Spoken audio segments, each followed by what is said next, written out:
바울 일행이 구브로 섬에서 배를 타고 찾아간 버가는 굉장히 크고 중요한 도시였다고 말씀드렸죠. 그러나 바울은 도착하자마자 뜻하지 않게 풍토병, 말라리아에 걸렸습니다. 바울은 자신의 병을 고치기 위해 고향 타소로 돌아가는 것이 가장 손쉬웠거든요. 배를 타면 바로 타소로 갈 수 있었기 때문입니다. 그러나 바울은 위험을 무릅쓰고 도보로 타우루스 산맥을 넘어 200km나 떨어진 비시디의 안디옥까지 기어코 가고 말죠. 몸이 병든 것보다 마가가 배신하고 돌아간 그 배신감에서 얼마나 힘들었겠습니까? 육체도 힘들고 몸도 힘든 그 상황에서 바울과 바나바는 더 나아갔다고 우리가 알아보았습니다. 힘들어도 묵묵히 더 나아가면 그것이 영적인 지름길이 된다는 것이죠. 가장 도움이 되는 사람이 떠나고 환경도 설득이 안 되는 그 고난의 한가운데서 우리의 길을 더 나아가야 한다는 겁니다. 바울은 자기 육체의 요양을 위해서 비시디아 안디옥으로 간 것이 아닙니다. 비록 풍토병에 걸렸다 하더라도 하나님의 사랑과 생명을 전할 수 있는 곳이 바로 그곳이기 때문에 그곳으로 간 것이죠.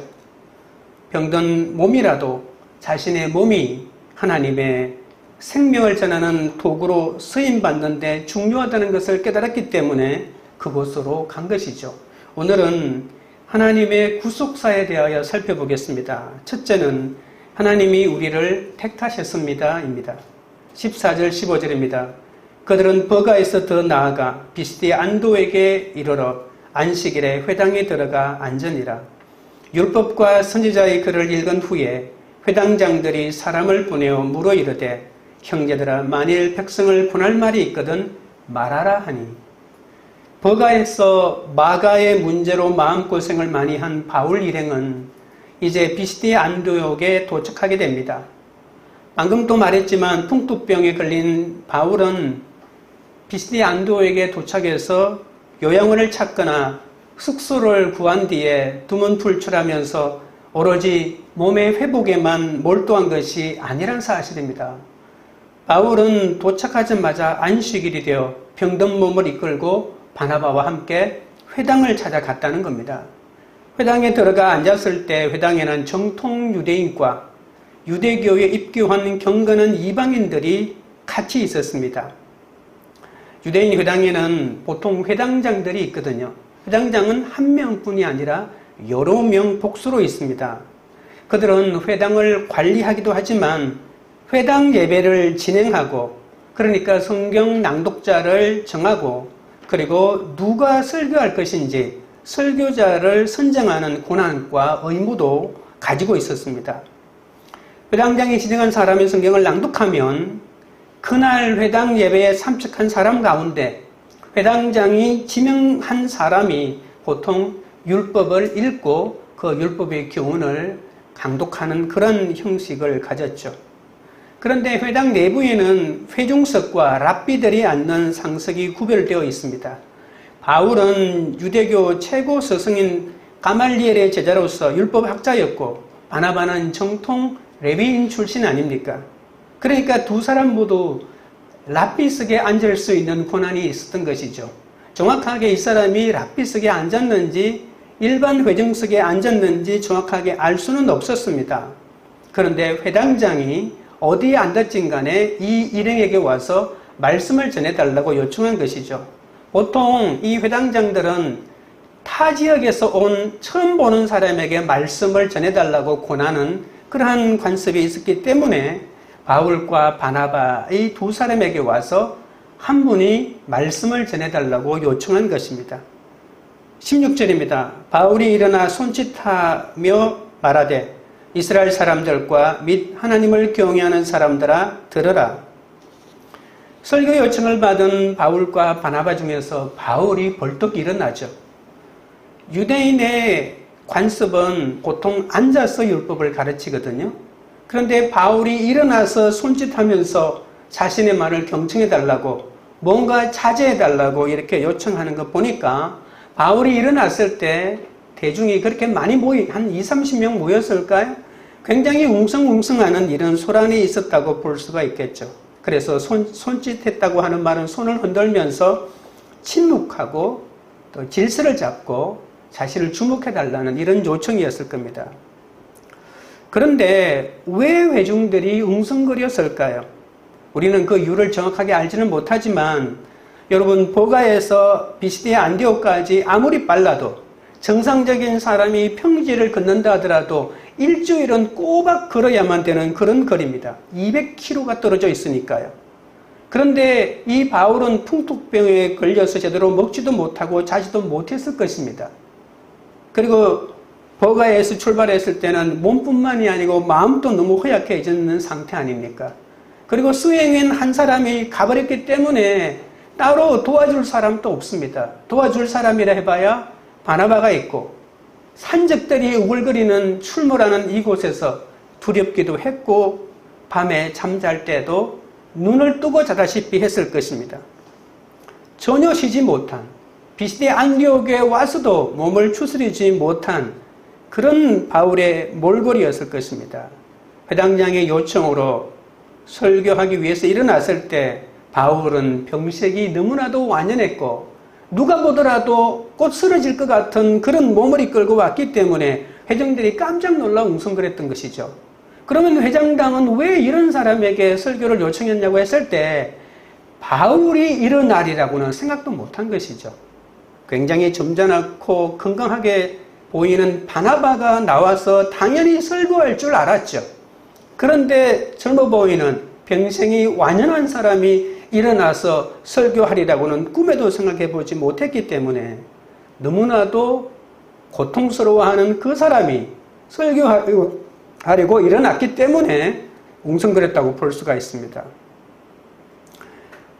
여러분, 바울은 그 병약한 몸으로 설교하기 시작합니다. 사도행전에서 소개되는 첫 번째 바울의 설교가 거의 전문이 사도행전에 처음으로 기록되었습니다. 여러분, 바울은 17년 동안 갈고 닦은 진면목이 이제 드러나게 됩니다. 바울은 이들에게 설교하면서 들으라고 이렇게 외칩니다. 보통 이스라엘 사람들은 중요한 말씀을 전할 때 우리가 신명기 6장 4절에 쉐마 이스라엘 할 때 쉐마라고 하는 말이 들으라라고 하는 명령형이거든요.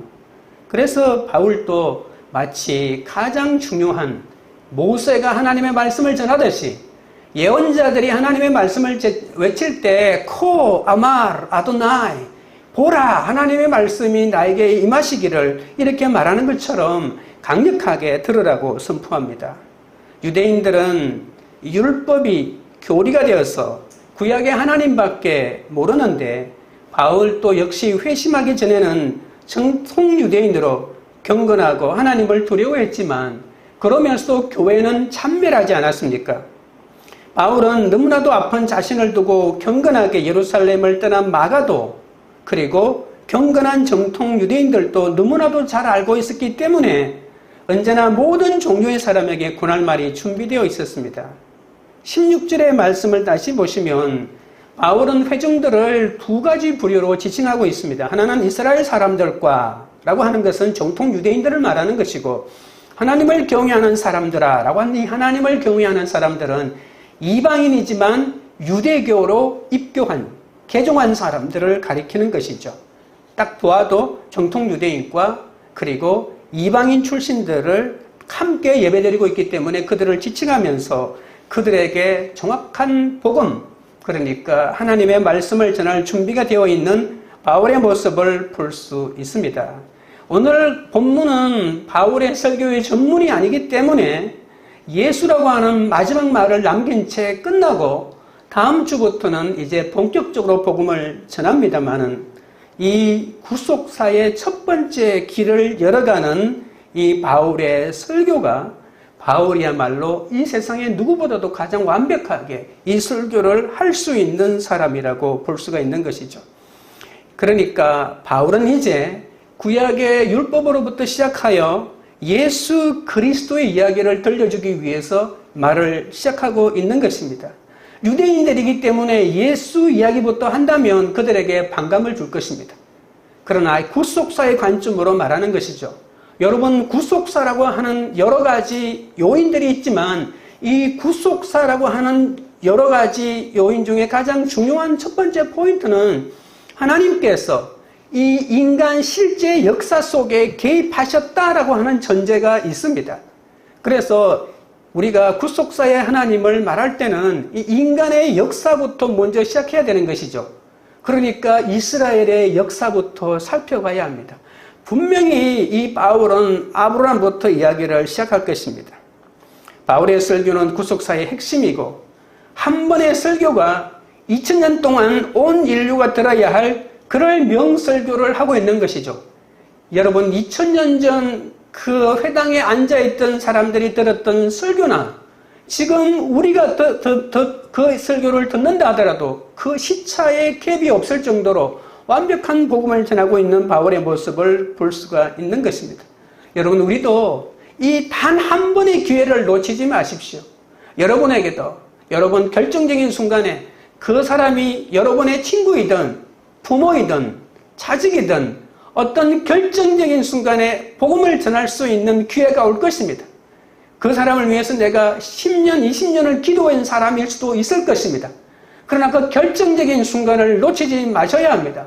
바울은 지금 이것이 17년 다메섹 도상에서 예수를 만나고 난 다음에 하나님의 종으로 선택을 받고 사도로 택하심을 받고 난 다음에 무려 하나님이 이렇게 17년 동안 복음을 전하지 못하게 만들지 않았습니까?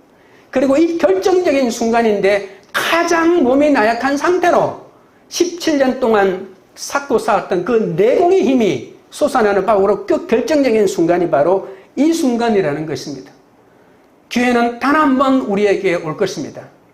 여러분, 그것이 물질의 포장으로 올 수도 있고 사건의 포장으로 올 수도 있는데 여러분, 우리는 그 사건이 복음을 전할 하나님이 나에게 허락하신 기회라는 것을 절대로 놓치면 안 된다는 것이죠. 17절입니다. 이 이스라엘 백성의 하나님이 우리 조상들을 택하시고 애굽 땅에서 나그네된 그 백성을 높여 큰 권능으로 인도하여 내사. 스데반은 아브라함과 야곱의 이야기를 자세하게 다루고 손으로 지은 성전의 한계를 이야기하며 자연스럽게 유대인의 죄를 지적해 나갑니다. 하지만 사도 바울은 이 조상부터 출애굽 이야기를 하면서 유대인의 죄보다는 하나님의 신실하심을 강조하고 줄곧 예수 그리스도를 이야기합니다. 스데반은 너무나도 완고한 사람이나 이스라엘 백성의 죄를 지적하여 반감을 샀고 그 설교가 듣지 않고 순교를 당했지만 그러나 이 바울은 이스라엘 백성을 다짜고짜 그들의 죄를 지적하고 성전이 필요 없다고 얘기하는 것이 아니라 하나님이 누구인지를 말하고 그 하나님이 예수 그리스도와 연결된다는 점을 말하고 있는 것이죠. 바울의 설교 첫 문장의 주어는 바로 하나님입니다. 여러분, 하나님이라고 하는 것이 주어입니다.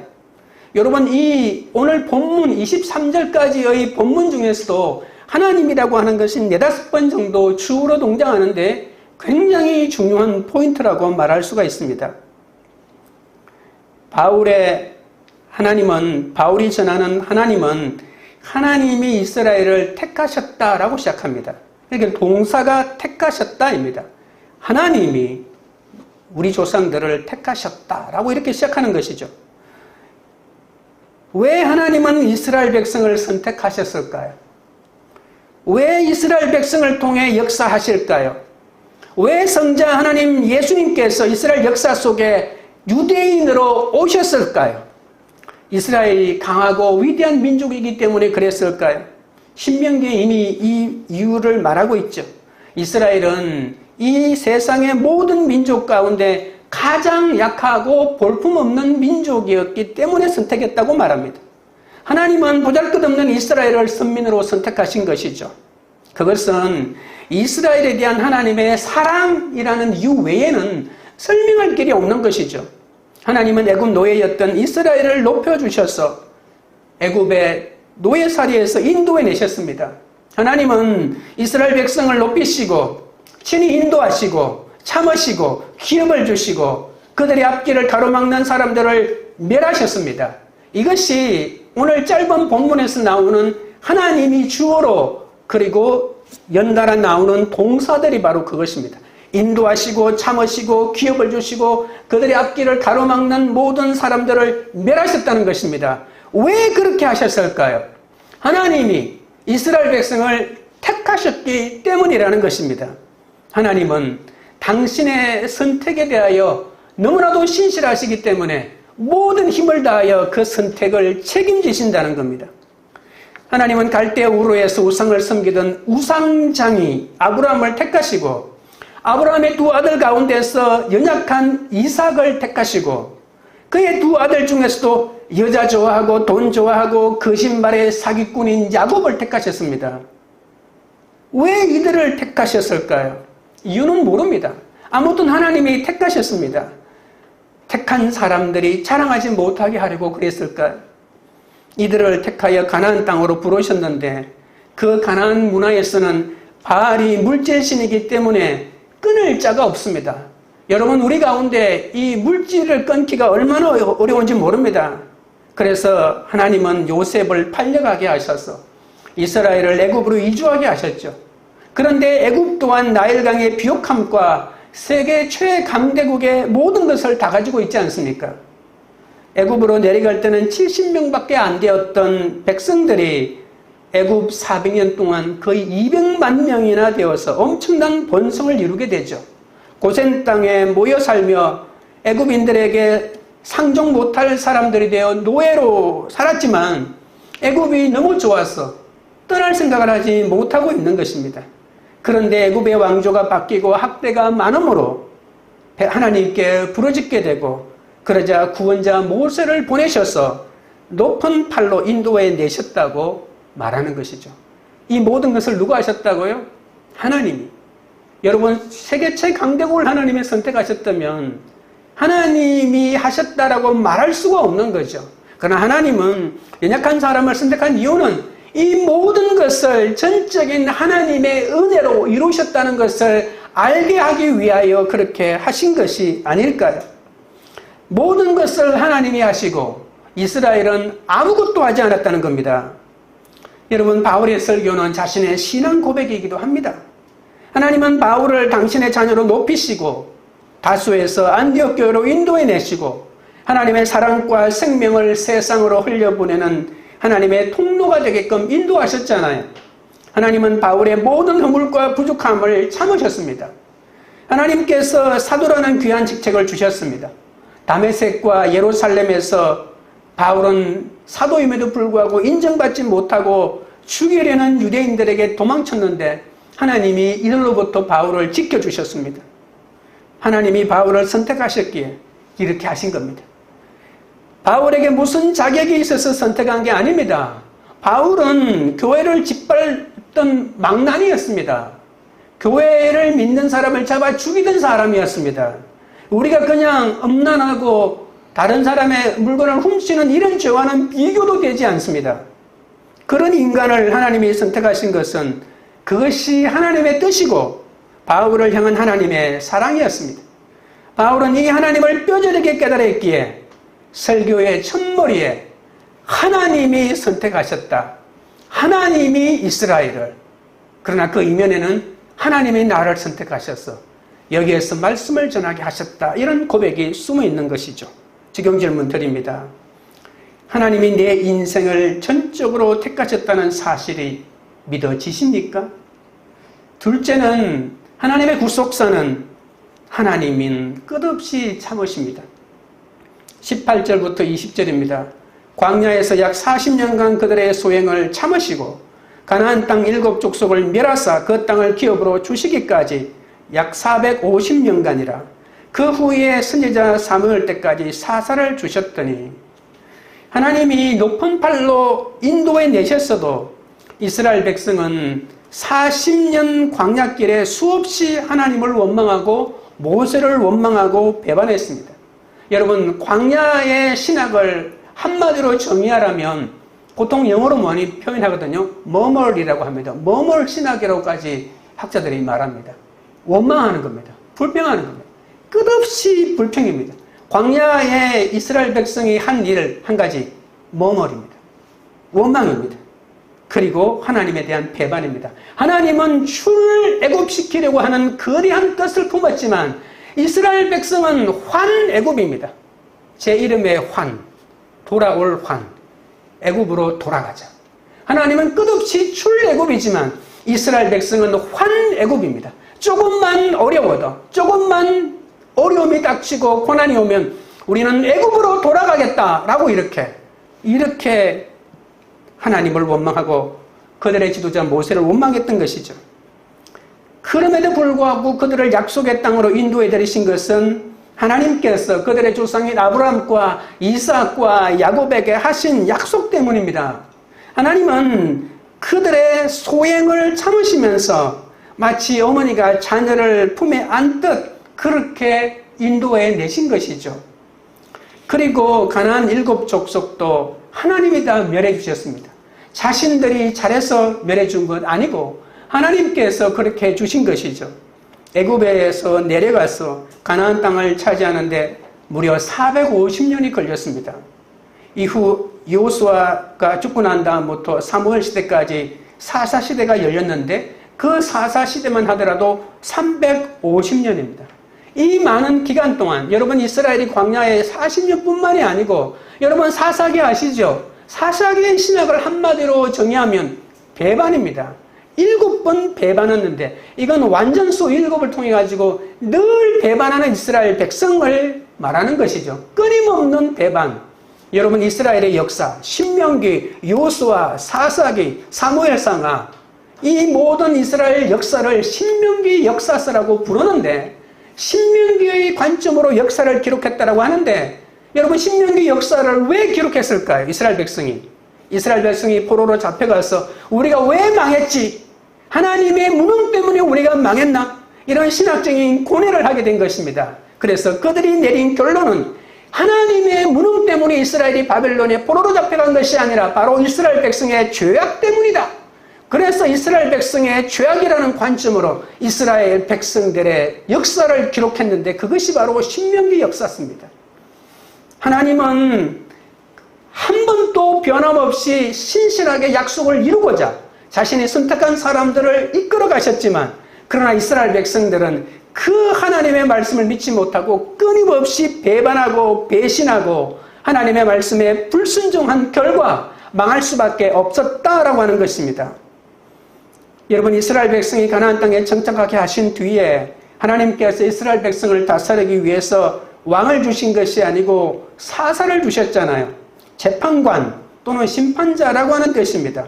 이 사사는 평상시에는 어떤 역할도 주어지지 않습니다. 그러나 적군이 쳐들어왔을 때는 사사가 중심이 되어가지고 군사력을 이끌고 군대를 지휘하여 적군을 퇴치합니다.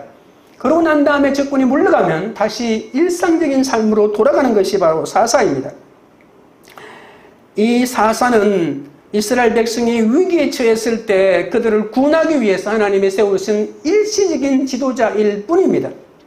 하나님이 인도하시는 사사 시대에도 여전히 멸망하고 여전히 압제하고 여전히 회개하고 여전히 회복의 역사가 계속해서 반복되었다고 했잖아요. 그때마다 하나님이 왕이 되어주셔서 그들을 인도했는데 이스라엘 백성들은 하나님이 왕이 되는 우리는 못 믿겠다. 다른 나라처럼 우리에게도 왕을 주시면 이 나라야말로 반석 위에 서게 될 것이다. 이렇게 주장하기 시작했던 것이죠. 하나님은 얼마나 분하셨을까요?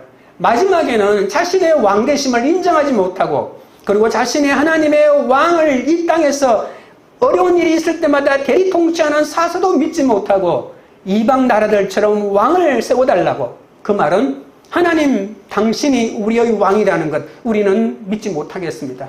우리는 그런 왕 가지고는 안심하고 살 수가 없습니다라고 하나님에 대한 불신앙을 고백할 때 그들의 소행이 얼마나 괘씸했겠습니까? 그러나 하나님은 이러한 모든 그들의 소행도 참아내셨습니다. 하나님이 참아내지 못했다면 이스라엘 백성이 지금 남아있겠습니까? 21절입니다. 그 후에 그들이 왕을 구하거늘 하나님이 베냐민 지파 사람 기스의 아들 사울을 40년간 주셨다가 여러분 아브라함부터 사사 시대가 끝날 때까지 거의 1000년 동안 우리가 창세기 출애굽기, 레위기, 신명기, 민수기를 생각해 보십시오. 엄청난 인물들이 지나가지 않습니까? 요셉도 있고 모세도 있고 여호수아도 있습니다. 이스라엘 역사에는 수없는 지도자가 등장하는데, 하지만 1000년에 걸친 이스라엘 역사에서 다른 사람들의 이름은 모두 익명으로 처리해버리고 딱 두 사람의 이름을 딱 떠올립니다. 한 사람은 사울이고 한 사람은 다윗입니다. 왜 이 두 사람을 말할까요? 다윗을 말하는 것은 이해가 되는데 사울은 왜 말했을까요? 오늘 본문은 성경은, 아니 정확하게 바울은 설교 속에서 사울과 다윗의 삶을 정확하게 비교하면서 사울의 삶을 따라가지 말고 다윗의 삶을 따라야 한다고 비교하고 있는 것이죠. 여러분, 이스라엘 사사 시대가 막을 내리고 그리고 이스라엘 역사에는 왕정이 시작됩니다. 이스라엘 역사의 최초의 왕으로 등극한 사람이 베냐민 지파의 바로 사울이죠. 한 나라의 왕이 되는 것은 보통 일이 아닌데, 그것도 한 왕조를 열면서 첫 번째 왕이 된다는 것은 얼마나 어렵겠습니까? 이스라엘의 초대왕은 백성이 투표로 선출한 왕도 아니고 백성들이 모여서 이렇게 옹립한 왕도 아닙니다. 제비뽑기를 통해 가지고 하나님이 세우신 왕이라는 것이죠. 그래서 초대왕 사울은 하나님의 특별한 은총을 입어 왕이 되었다고 말할 수 있겠죠. 그런데 하나님은 사울을 왕으로 세운 지 40년 반에 그를 패하십니다. 아니, 단순히 사울을 왕의 그 자리에서 끌어내린 것이 아니고 그의 아들이 왕이 못 되었으니, 여러분, 그 왕조가 완전히 왕조라고 할 것도 없죠. 한 사람으로 끝났으니까. 자기 아들이 왕이 되고 그래야 왕조가 되는데 한 사람으로 그 문을 닫아버린 것이죠. 사울이 자기 능력으로 이스라엘 역사상 첫 왕조를 일으킨 것은 아닙니다. 사울 왕조를 일으킨 사람도 하나님이지 않습니까? 그러나 하나님은 그의 왕조가 계속되는 것을 허락하지 않았습니다. 그의 권력은 누구도 넘볼 수 없을 만큼 공고했고 그의 군대는 막강했거든요. 그러나 하나님께서 블레셋과의 전쟁에서 이스라엘을 패하게 하심으로 사울 왕조를 문을 닫아버렸습니다. 그렇다면 우리는 하나님께서 당신이 직접 세우셨던 사울을 왜 패하셨는지 그 이유를 알아볼 수밖에 없습니다. 블레셋의 그인 골리앗이 이스라엘을 침공합니다. 그리고 이스라엘이 감히 골리앗과 맞서려는 장수가 한 명도 나타나지 않았죠. 키가 2m 70입니다. 골리앗이. 그리고 갑옷의 무기만 하더라도 57kg입니다. 창 끝에 달린 창날의 무게만 7kg라고 합니다. 이 거인 골리앗의 위세에 눌려 이스라엘은 누구도 감히 사울 놈들을 내지 못했습니다. 그때 혜성처럼 나타난 인물이 베들레헴의 목동인 다윗이잖아요. 다윗은 골리앗을 순식간에 물리치고 이스라엘을 위기에서 구하는 영웅이 됩니다. 그 이후에도 다윗은 전공마다 혁혁한 공을 세우죠. 전쟁터에서. 그래서 사울왕은 다윗을 왕으로 옹립합니다. 그러나 얼마 뒤 마음이 변한 사울왕은 다윗을 죽이려고 합니다. 다윗은 어쩔 수 없이 정처 없이 유대 광야를 무려 15년 동안 떠돌면서 도피 생활을 하게 되죠. 사울은 다윗 한 사람을 죽이기 위해서 3,000명을 특공대로 조직하고 그 특공대를 자신이 직접 지휘하여 이 다윗을 잡기 위하여 유대 광야를 습격한 일이 있습니다. 여러분, 우리나라는 나무가 많기 때문에 산에 한 사람이 숨어들면 도저히 어디 있는지 잡을 수 없지만, 저도 유대 광야에 가봤는데 유대 광야의 높은 지대에 가면 나무가 하나도 없습니다. 숨을 데가 없습니다. 그래서 누가 도망가거나 이렇게 하면 반드시 잡히거든요. 3,000명이 몇 년 동안이나 그것을 잡으려고 했는데 잡아지지 않았던 것이죠. 왕으로 세워진 초대왕 사울은 처음에는 외모가 준수했고 키도 크고 겸손해 보였습니다. 그런데 사울은 이 예배 중독자의 모습이 그 속에는 들어가 있습니다. 이 사울왕이 다윗을 집요하게 죽이려 한 것은 바로 질투심 때문이죠. 다윗이 블레셋을 무찌르고 돌아올 때 수많은 여인들이 악기를 연주하고 춤을 추면서 사울이 죽인 자는 1000명이지만 다윗이 죽인 자는 10,000명이라고 이렇게 노래했습니다. 다윗의 인기가 적어도 사울보다는 10배나 더 뛰어나고 앞질렀다는 말 아닙니까? 그 백성들의 노랫가락에 듣는 순간에 사울의 마음속에는 악심이 들어가게 되죠. 그리하여 시기와 줄토로 내가 저놈을 죽여야 되겠다. 이렇게 다윗을 죽이는데 자기 인생을 모두 허비해버리고 말한 것이죠. 왕에 있었던 것은 40년이지만 그의 인생 30년 이상의 왕위를 다윗을 죽이려는데 온 힘을 다했다고도 볼 수가 있습니다. 나이든 왕이 어찌 젊은 장군을 당할 수 있겠습니까? 여러분, 전쟁터에서 적군을 물리치는 능력이 현직 장군이 더 많겠습니까? 아니면 궁궐에 앉아있는 왕이 더 힘이 있겠습니까? 당연하게 왕보다는 현직 장군이 사람을 더 많이 죽이는 것은 당연합니다. 용맹스럽고 충성스러운 장군을 거느린 것은 왕의 자랑이지 경계할 일이 아니지 않습니까?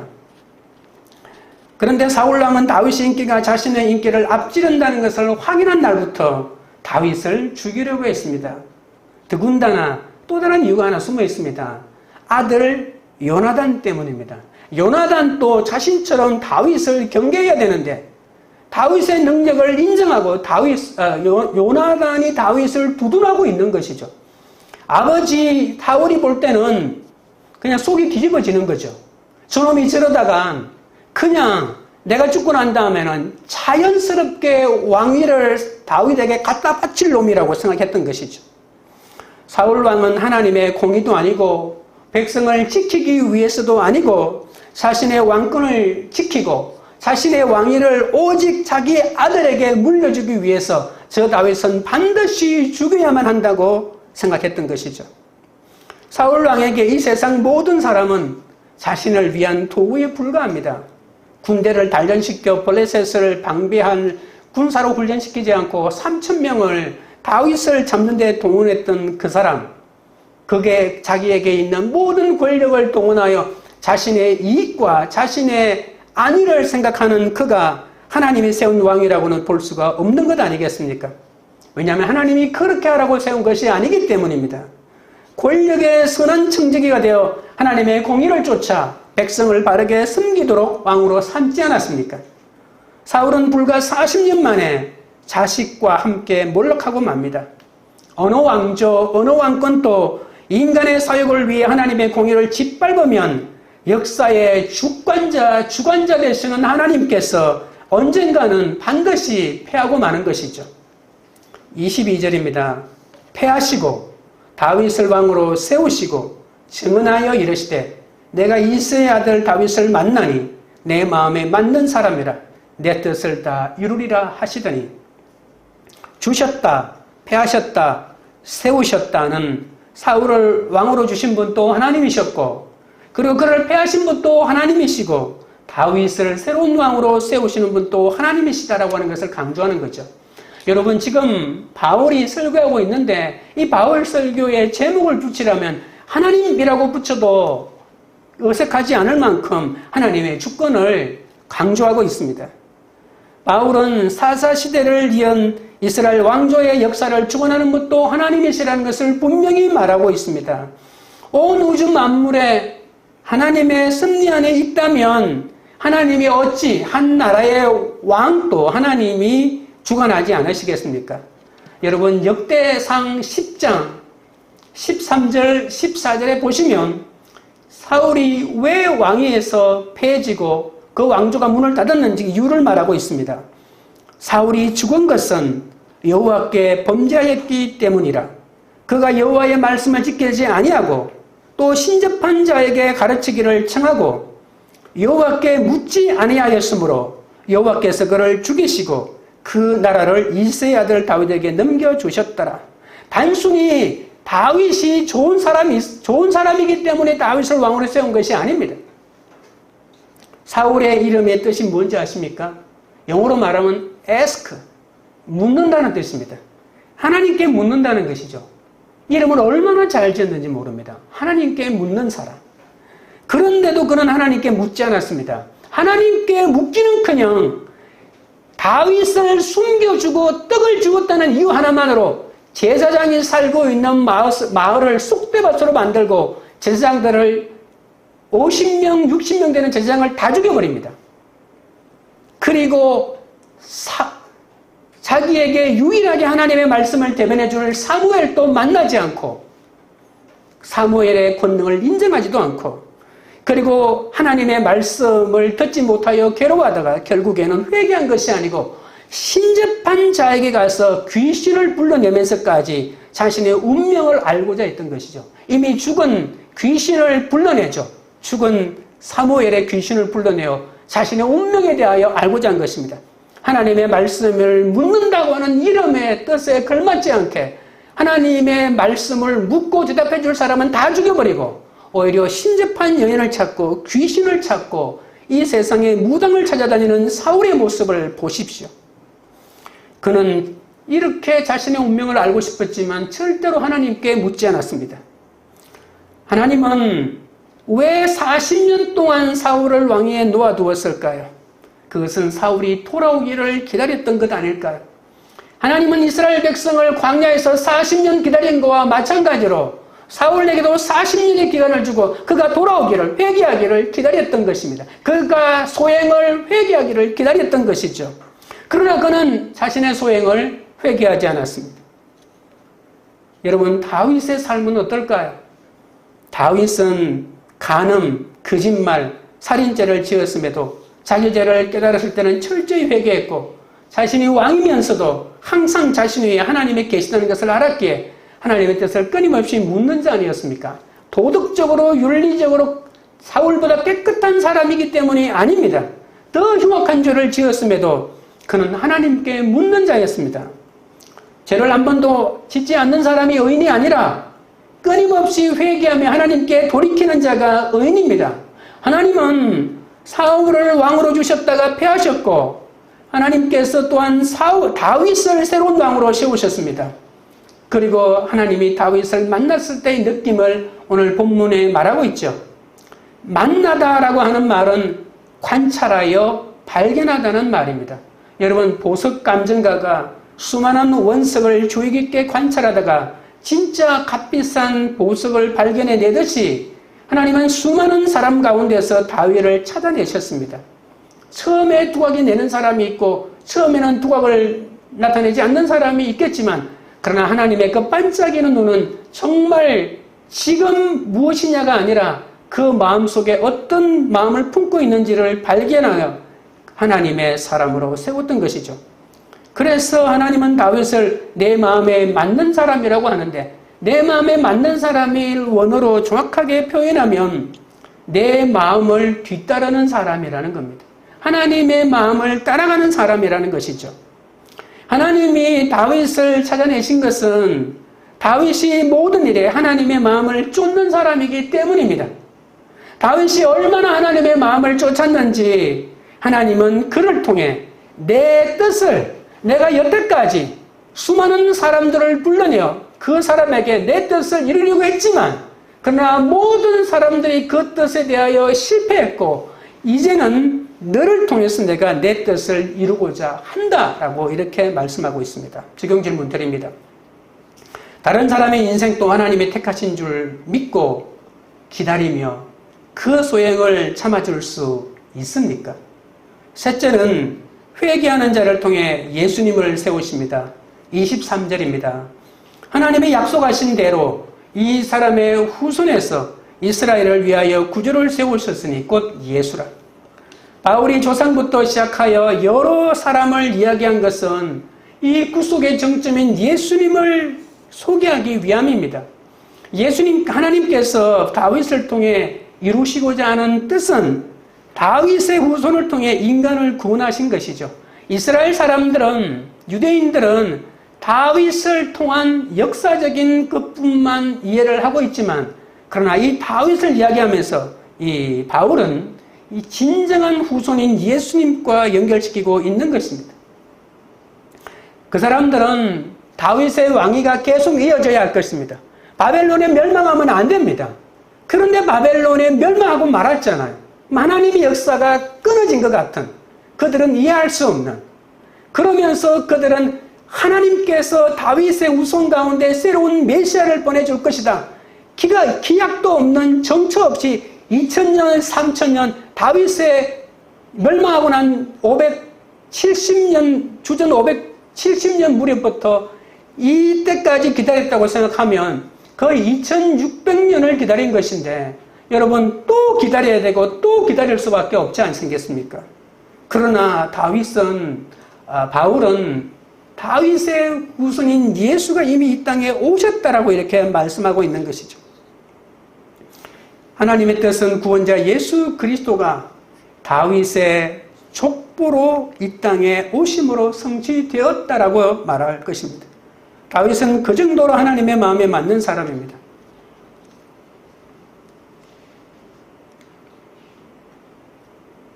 초대왕 사울은 외적의 침입으로 나라를 지키고 왕국을 철저하게 만드는 데 공을 세운 초대왕이면 틀림이 없지만 그 권력을 주신 하나님을 망각한 채 하나님이 주신 왕자와 권력을 우상으로 섬기는 어리석은 사람으로 전락하고 말았습니다.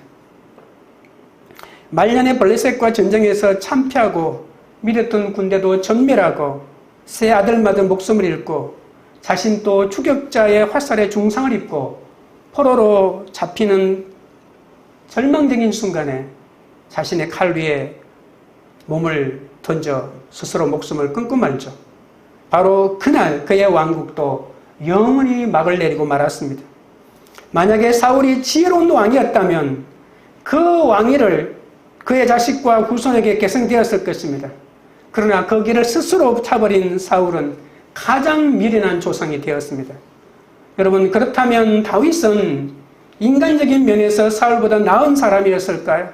어쩌면 다윗이 사울보다 훨씬 더 교활하고 악랄합니다. 여러분, 왕자에 앉은 다윗은 충신 우리아의 아내 바세바를 범하죠. 우리아는 전쟁터에서 다윗을 위해서 전투를 수행하기 위해서 암몬과 싸우고 있었는데 이 바세바가 임신하자 다윗은 참전 중인 바세바의 남편인 우리아를 예루살렘으로 소환하여 억지로 자기 아내와 동침하게 만들죠. 바세바의 뱃속에 잉태한 아이가 우리아의 아내인 것처럼 위장하기 위해서입니다. 그러나 전쟁 중에 편안하게 귀가할 수 없다는 우리아의 충성심으로 절대로 동침하지 않자 다윗의 계획은 무산됩니다. 그때 다윗은 우리아를 다시 전장으로 보내면서 자신의 신복인 요압에게 가장 치열한 전투가 벌어지는 최앞에 서서 죽이도록 교사하죠. 자신의 손에 피 한 방울 묻히지 않고 우리아를 교모하게 살해하게 됩니다. 그리고는 과부가 된 바세바를 궁중으로 불려도 자신의 아내로 삼습니다. 여러분, 만약에 여러분의 딸이 아니면 여러분의 아들이 이런 일을 당했다고 생각해 보십시오. 이 세상에 이보다도 더 폐역무도한 살인강도가 어디에 있겠습니까? 그 아버지를 보고 자란 다윗의 자식들 또한 피해 역사가 끊임없이 일어나는 가문이 되지 않았습니까? 구속사의 관점에서 왕을 세워달라고 해서 잘난 사람을 세워보았더니 모두가 흠도 많고 탈도 많은 죄인 중에 개수들이라 하나같이 사울처럼 실패할 수밖에 없습니다. 베냐민 지파인 바울이 사울왕 이야기를 하는 이유는 사울 집안이 바로 우리 집안이다. 그런데 내가 예수를 죽였다고 고백하기 위해서입니다. 아무리 구약을 많이 알아도 예수를 믿지 않으면 자신처럼 예수를 죽일 수밖에 없다고 말합니다. 사울이 그렇게 어리석은 인간이었던 것과 마찬가지로 나도 그 사울과 똑같은 길을 가고 있었다. 이렇게 고백하는 것이죠. 아마 이 설교가 진행되면서 이제 자신 이야기가 좀 더 적나라하게 나올 것입니다. 사울처럼 왕자와 권력을 한 손에 장악하고 있을지라도 하나님을 경외하지 않는 사람은 비록 세상에서 부귀영화를 누려도 후손의 삶을 진리 밖에 세우는 지혜로운 진리 바깥에 세우는 미련한 조상이 될 수밖에 없습니다. 물질을 물려주고 권력을 물려주고 행복하게 살 것 같은 길을 다 만들어준다 하더라도 예수 그리스도를 전해주지 않는 조상은 너무나도 어리석은 조상이 될 수밖에 없습니다. 하나님이 없는 사람은 자신이 지닌 것을 섬기고 지키느라 자신의 인생을 허비할 수밖에 없습니다. 그런데 불행하게도 자신이 지키고자 하는 것이 많으면 많을수록 더 자신의 온갖 권력을, 물질을 다 동원하여 부정한 방법을 동원해서라도 자신의 것을 지키고 자신의 것을 빼앗을 거라고 의심하는 사람들을 박해하게 되어 있다는 것입니다. 그렇다면 인생은 짧은 인생인데 그 인생을 허비하고 허망하게 소진하여 자손들에게는 부정적인 유산만 남겨줄 것이 뻔하지 않겠습니까? 그러나 다윗처럼 한때는 패형무도한 살인강도였다 할지라도 하나님께 돌아서기만 한다면 누구든지 후손들을 진리의 이정표로 우뚝 서게 될 서는 지혜로운 조상이 될 수 있습니다. 온전한 개인과 온전한 가정을 세우는 사람은 사람의 성품이 아닙니다. 하나님이십니다. 성품이 좋다고 믿음의 사람으로 세워지는 게 아닙니다. 사울이 얼마나 성품이 좋았습니까? 다윗이 얼마나 성품이 안 좋았습니까? 그럼에도 불구하고 하나님은 사울을 통하여 역사하지 않고 다윗을 통하여 역사하십니다. 회개하는 영혼이 가장 하나님이 쓰시기에 합당한 것입니다. 나는 한 번도 죄를 지은 적이 없다고 자랑한 사람은 하나님을 알 길이 없습니다. 만약 부귀영화가 자기 후손을 바르게 세우는 지혜로운 조상의 절대 조건이라면 세상에 부귀영화를 한 손에 쥐고 있던 사울 왕보다 더 좋은 조건을 가진 사람이 어디 있겠습니까? 그리고 여러분 이세벨을 보십시오. 자기 친정아버지도 왕이었고 친정할아버지도 왕이었고 시아버지도 왕이었고 시할아버지도 왕이었고 자기 남편도 왕이었고 자기 아들도 왕이었고 심지어 자기 딸도 왕이었습니다. 자기 주위에 왕이 얼마나 많은지 모릅니다.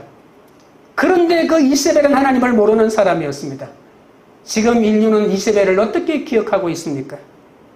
왕의 집안이고 내가 왕이든 왕을 아무리 많은 내 가족으로 섬기고 있든 내가 하나님에 대하여 모르면 그 모든 세상의 것들이 나를 죽이는 것이 될 수밖에 없을 것입니다.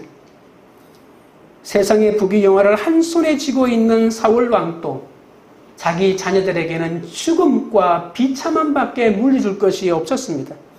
그러나 그는 자신의 부귀영화 때문에 자신이 지혜로운 조상이 되는데 실패했다는 사실을 우리는 잊지 말아야 합니다. 인간 윤리의 관점에서 본다면 다윗의 후손에서 구주가 나올 수 없습니다. 살인 강도집뿐만이 아니라 여러분 자기 자식들도 강도에, 살인에, 강간에, 반역에 어떻게 믿음의 조상이 될 수가 있겠습니까? 하지만 다윗이 하나님께 돌아감으로 그의 왕위가 그의 자식과 후손에게 계승되었고 하나님에 의해 예수 그리스도의 조상이 되는 지혜로운 은혜가 임했다는 것이죠. 예수를 믿어야 구속사를 이야기 됩니다. 예수를 안 믿는 것이 죄라는 사실을 아십니까? 하나님은 선택자를 구원하시기 위해 수없이 배반해도 하나님이 약속하고 계획하셨기 때문에 그 구원을 반드시 이루십니다. 끊임없이 해도 안 되어서 결국 아들을 십자가에 못 박아 죽이시기까지 하지 않았습니까? 하나님의 마음에 합한 자는 바로 이것을 깨닫고 사명을 인식하는 사람 아니겠습니까? 그래서 사명의식이 사명 때문에 와서 사명대로 살다가 사명 따라가는 것이 최고의 인생입니다. 그러니까 모든 것의 결론은 예수를 안 믿으면 지옥이고 믿으면 천국이라는 사실입니다. 예수 믿지 않으면 지옥 간다고 하는 말을 들으면 현대의 지성인들이라고 여기는 사람들은 기분이 나빠져서 그 말을 전하는 나도 미워하고 교제하지 않으려고 할지도 모릅니다. 그러나 나중에 그 한마디가 생각이 나서 구원에 이를지도 모릅니다. 그렇기 때문에 우리는 듣기 싫은 그 소리 전해야 하지 않겠습니까? 여러분 구속사는 내가 100% 죄인이라는 점과 이런 나를 구원하실 분은 오직 예수밖에 없다는 것을 전제하는 것입니다. 내가 100% 완벽한 죄인이기 때문에 여러분 이런 사람에게는 날마다 찾아오는 죄악이 있습니다. 그런데 그 죄악과의 싸움에서 내 힘으로는 주님의 뜻에 합당하게 살 수 없다는 것을 고백하는 사람입니다. 그렇게 우리는 날마다 말씀을 묵상하고 말씀을 통하여 하나님의 뜻을 발견하죠. 왜 발견하고 왜 묵상하죠? 내 죄가 깨달아지니까.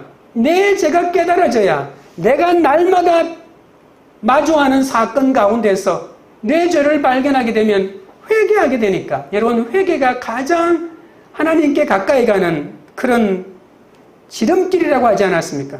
내가 죄인이라는 인식과 예수님이 도와주셔야만 가능하다는 것을 우리가 고백할 때 삶의 변화와 새 생명의 말씀을 통하여 일어나게 되어 있습니다. 우리가 구속사로 말씀을 묵상하면 오늘 내게 주어진 말씀은 내 인생을 찾아온 사건으로 하나님께서 말씀하는 것임을 깨닫게 됩니다. 이것을 깨달아야 내게 수치가 되고 약점이 되는 사건이나 환경도 하나님께서 나를 거룩하게 하고 구원을 이루어 가시기 위하여 하나님이 인도하신 하나님의 섭리라는 것을 고백하게 되는 것이죠. 내 생각에 하나님의 생각을 맞추는 것이 아니라 내 생각을 내려놓고 하나님의 관점, 구원의 관점으로 나를 살피는 것이 바로 하나님의 구속사임을 잊지 마시기 바랍니다. 적용 질문 드립니다. 왕으로 살다가 권력과 돈을 남기는 조상이 되고 싶습니까? 회개하여 믿음을 남겨 구속사를 이어가는 조상이 되고 싶습니까? 말씀을 맺겠습니다. 하나님의 구속사는 하나님이 우리를 택하셨다는 것을 아는 데서 출발합니다. 내가 잘나서 선택받은 것이 아닙니다. 하나님의 구속사는 하나님의 끊임없이 참으심으로 이루어집니다. 하나님의 구속사는 회개하는 자를 통해 예수님을 세우는 겁니다. 내가 아무리 왕이어도 회개하지 않으면 멸망하는 집안의 조상이 되고, 아무리 지은 죄가 많다 할지라도 회개하고 하나님께 돌아서면 믿음의 조상이 되어 구속사를 이루고 예수를 소개하는 그런 지혜로운 조상이 되는 것이죠. 하나님을 바르게 경외하고 믿음으로 우리 가정을 세우게 되시는 지혜로운 조상이 되시기를 주님의 이름으로 축원드립니다. 찬양 드리고 기도하겠습니다.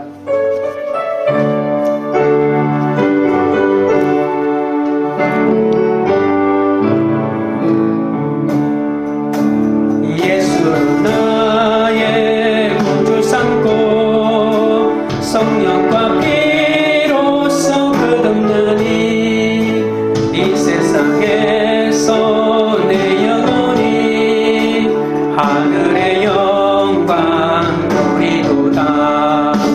이것이 나의 간정이요, 이것이 나의 찬송일세. 나 사는 동안 끊임없이 구주를 찬송하리로다. 온전히 주께 맡긴 내 영, 사랑의 음성을 듣는 중에 천사를 왕래하는 것과 하늘의 영광 누리로다. 이것이 나의 간정이요, 이것이 나의 찬송일세. 나 사는 동안 끊임없이 구주를 찬송하리로다. 주 안에 기쁨 누림으로 마음의 풍랑이 잔잔하니 세상과 나는 강도 덮고 구속한 주만 보이도다. 이것이 나의 간정이요, 이것이 나의 찬송일세. 나 사는 동안 끊임없이 구주를 찬송하리로다.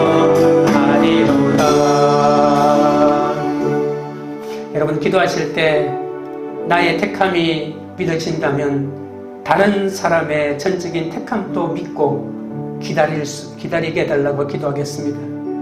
주님이 나의 불순종의 소행을 참아주신 것처럼 우리도 남의 소행을 참는 사람이 되게 해달라고 기도하겠습니다. 사울왕 같은 조상이 되어 돈과 권력을 남기려고 애쓰는 조상이 아니라 내 죄를 회개하여 믿음의 유산을 남겨 구속사를 이어가는 조상이 되게 해달라고, 어떤 상황 누구 앞이라도 예수 안 믿으면 지옥 간다는 말을 할 수 있도록 해달라고 주여 세 번 부른 다음에 기도하며 나가겠습니다. 주여, 주여, 주여. 하나님 우리 아버지여, 나의 택함은 소중하게 생각하면서도 다른 사람도 하나님이 택했다고 하는 사실을 믿지 않고 그를 기다려주지 않으려고 하는 나를 용서하여 주옵소서. 하나님은 이스라엘 백성들을 40년 광야에서 기다리시고 이스라엘 역사 1000년 동안 기다리고 또 기다려주셨는데, 나를 그렇게 기다려주신 하나님을 고마워하면서도 나는 다른 사람을 기다리지 못하오니 주여 불쌍히 여겨주시기를 원합니다.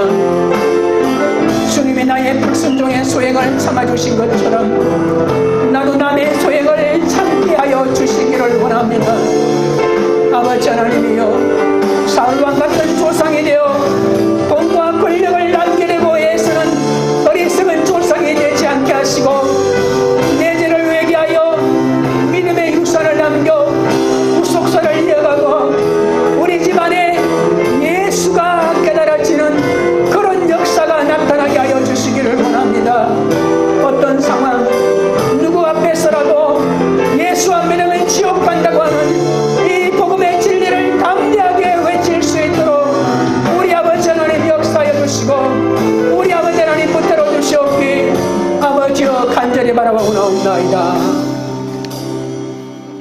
하나님 아버지, 보잘것없는 죄인이여 허물투성이인 죄인을 예수 그리스도 안에서 선택해 주셔서 감사드립니다.